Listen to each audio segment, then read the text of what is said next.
जो 2005 के बाद उत्तर प्रदेश में हमारे फार्मासिस्ट वो नियुक्त हुए हैं, उन सभी को पेंशन नहीं मिल रही है और उनकी संख्या लगभग 6000 है विभिन्न विभागों में। 2002 बैच तक के नियुक्त हुए हैं, उन सभी को पुरानी पेंशन जरूर दी जानी चाहिए। 30 तारीख को एक धरना करने जा रहा है।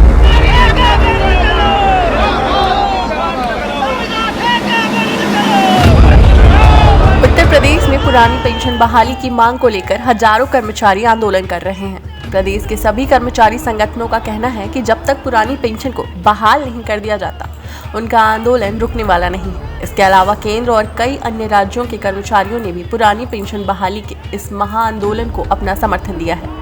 कर्मचारी नेताओं का कहना है कि पुरानी पेंशन स्कीम उनके बुढ़ापे का सहारा है और अपनी इस मांग को मनवाने के लिए हजारों केंद्रीय और राज्य कर्मचारी बहुत जल्द दिल्ली में बड़ा आंदोलन शुरू कर केंद्र सरकार को घेरने की मुहिम शुरू करेंगे।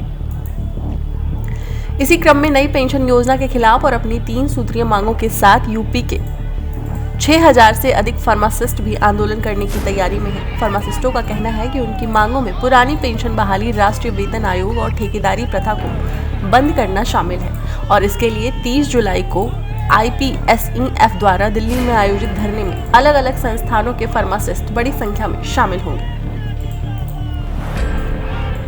मामले में फार्मासिस्ट फेडरेशन के अध्यक्ष सुनील यादव ने कहा कि प्रदेश के चिकित्सा स्वास्थ्य विभाग में 6000 से अधिक फार्मासिस्टों को पुरानी पेंशन योजना नहीं मिल पाई है, जबकि इनकी नियुक्ति अगर समय से हुई होती तो यह 2005 के पूर्व ही सेवा में होते। बैच वाइज नियुक्ति के अनुसार अभी तक केवल 2002 तक के फार्मासिस्टों की नियुक्ति हुई है।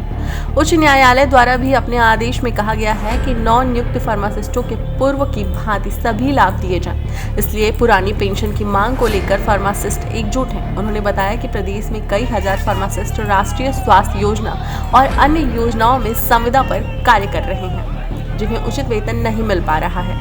उनके स्थायीकरण की कोई योजना नहीं है और न ही नौकरियों में कोई अतिरिक्त लाभ दिया जा रहा है। फार्मासिस्ट बहुत परेशान हैं। अनेक विभागों में पद रिक्त हैं। श्रम विभाग, समाज कल्याण विभाग, कारागार, ESIT, वेटनरी, होम्योपैथ, आयुर्वेद में कई हजार पद रिक्त बने हुए हैं। उन्होंने कहा, पुरानी पेंशन बहाली वर्तमान समय में कर्मचारियों की सबसे प्रमुख मांग है। वहीं निजीकरण, संविदा और ठेकेदारी प्रथा कर्मचारियों के भविष्य के लिए अत्यंत घातक है।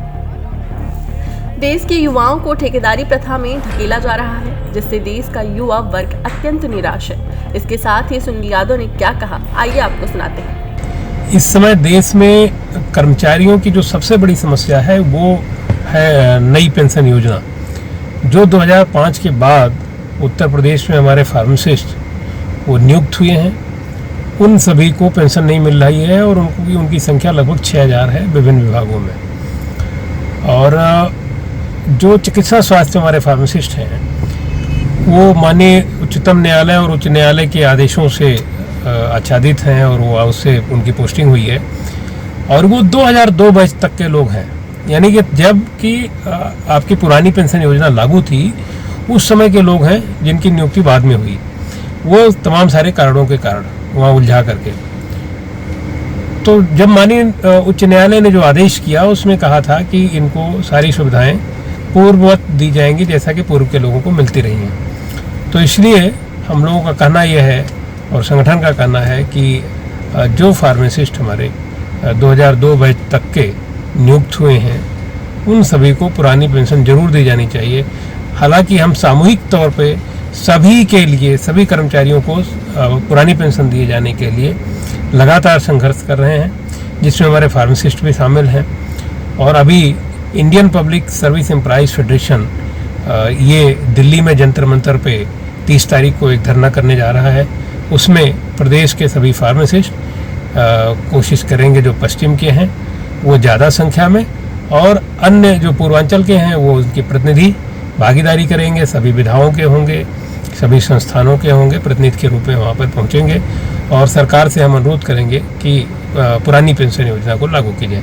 इसके साथ ही राष्ट्रीय वेतन आयोग का गठन और निजीकरण, ठेकेदारी प्रथा को बंद किया जाना, ये 3 प्रमुख मुद्दे हैं जिनके लिए जंतर मंतर पर एक दिवसीय सांकेतिक आंदोलन किया जा रहा है।